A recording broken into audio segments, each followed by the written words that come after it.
Hi friends, ఆస్ట్రోఫిజిక్స్లో తరచుగా మనం వినే మాట మన యూనివర్స్ అనేది ఎక్స్పాండ్ అవుతుంది అని, అలాగే స్పేస్ అనేది విస్తరిస్తూ ముందుకు సాగుతుంది అని వింటుంటాం. అయితే ఈ టాపిక్ గురించి మాట్లాడుకునే ముందు అసలు యూనివర్స్ ఎక్స్పాండ్ అవ్వడం అంటే ఏంటి? యూనివర్స్ ఎక్స్పాండ్ అవుతున్నట్టు మనకేమీ అనిపించట్లేదు కదా అని మనం అనుకుంటాం. కానీ బిగ్ బ్యాంగ్ జరిగిన ప్రదేశం నుండి యూనివర్స్ ముందుకు సాగుతూనే ఉంది. అంటే మన సూర్యుడు, మన గెలాక్సీ సెకనుకి 74 కిలోమీటర్ల వేగంతో ముందుకు కదులుతున్నాయి. అవి అలా కదలడానికి కారణం ఈ స్పేస్లో మనకు కనిపించకుండా స్పేస్ మొత్తం నిండి ఉన్న గ్రావిటీ.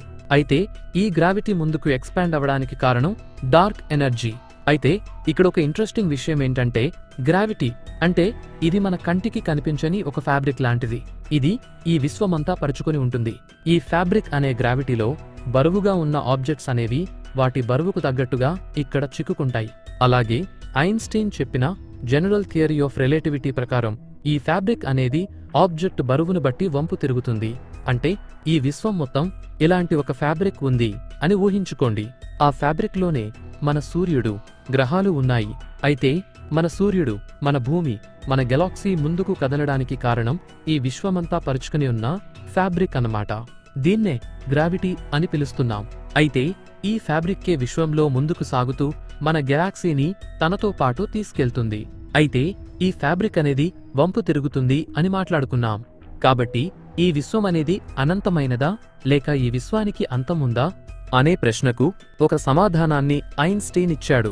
అదే ఈ యూనివర్స్కి ఒక షేప్ ఉంది అని, అది కర్వ్డ్ షేప్లో అయినా ఉండొచ్చు అని.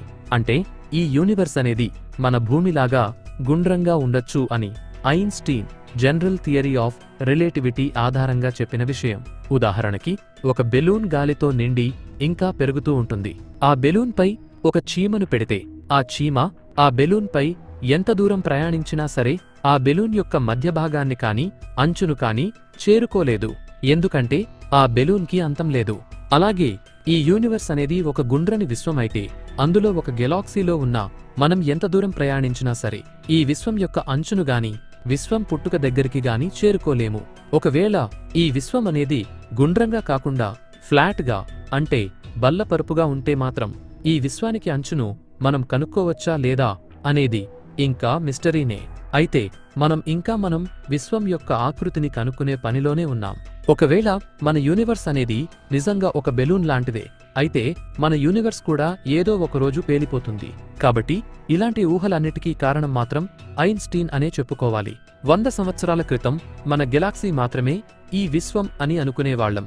కానీ ఆ తరువాత మన గెలాక్సీ లాంటివి అనంతం ఉన్నాయని కనుక్కున్నాం.